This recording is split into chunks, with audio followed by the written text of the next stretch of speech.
ছিলাম অভিনয়টায় তুমি অনেক বেশি সময় দিচ্ছ এবং এখনকার সময়টাতে আমার মনে হয় যে তুমি অনেক বেশি সিরিয়াসনেস অনেক বেশি ডেডিকেশন দিয়ে কাজ করছো। তো ওভারঅল কাজ নিয়ে তোমার পরিকল্পনা বলি বা স্বপ্ন বলি বা অভিজ্ঞতার জায়গা থেকে যদি এখন বলি, এখন মাধ্যম বেড়েছে, ওটিটিতে কাজ করছো, কি বলবো?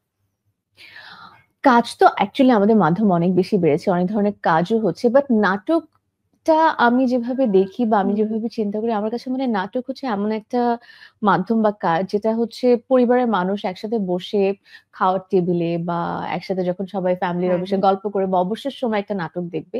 আর আমি চেষ্টা করি ওই ধরনের নাটকগুলো বেশি করার।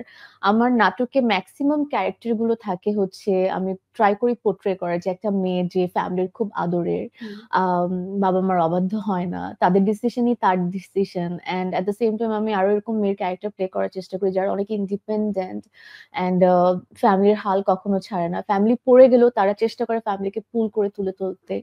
এন্ড আমি চেষ্টা করি এমন কিছু ক্যারেক্টার যারা আসলে অন্যায়ের বিরুদ্ধে কথা বলে, অন্যায়কে কখনো প্রশ্রয় দেয় না। সো আমার কাছে মনে হয় ফ্যামিলি ড্রামা বা at the same time romantic, this genre I always choose for নাটক। কারণ আমার কাছে মনে হয় আমার দর্শক আমার কাছ থেকে এ ধরনের কাজ দেখতেই হুম পছন্দ করেন। অ্যান্ড ওটিটি যেটা, সেটার ক্ষেত্রে আমি বলবো যে ওটিটিতে আমি চাই এক্সপেরিমেন্ট করতে।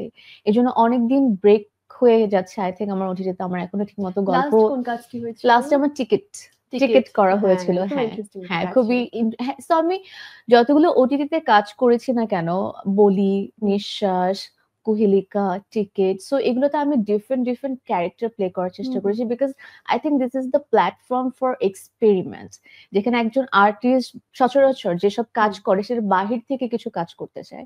অ্যান্ড সিনেমার জন্য I am really looking forward. আমার কাছে সিনেমার এখন আমার মতো, আমি ভাবছি না যে আমি যে ফার্স্ট ফিল্ম করতেছি এরকম গল্প আমার কাছে এসেছে। সো যখন আসবে তখন করবো। বাট এই মাধ্যমগুলো হওয়াতে আরেকটা যেটা হচ্ছে যে আমাদের আর্টিস্টদের এক্সপেরিমেন্ট করার জায়গাগুলো বেড়ে গেছে। অ্যান্ড আই রিয়েলি হোপ এটা সুন্দরভাবে এখন যেভাবে চলছে এভাবে যাতে চলতে থাকে। বেশ। সাফা, বোঝা যাচ্ছে যে কাজ যেটাই করো না কেন, কাজ যাদের জন্য করছো সেই জিনিসটা নিয়ে তুমি অনেক ভাবো এবং মাথায় রাখো যে দর্শক যারা দেখছেন সে দর্শকের কথা চিন্তা করেও চরিত্র করতে হুম, চাও। সেই দর্শকরাও কিন্তু তোমার কাছ থেকে অনেক কিছু জানতে চায়। আজকেও যেমন আমরা একটা পোস্টার শেয়ার করেছিলাম তোমার হুম। ছবি দিয়ে যে আপনার পছন্দ তারকা আসছেন লাইভে আড্ডা দিতে, তার কাছে কি কি প্রশ্ন করতে চান করুন, তারকা নিজেই উত্তর দেবে। ওকে। অ্যান্ড সারপ্রাইজিংলি আমরা অনেক অনেক প্রশ্ন পেয়েছি।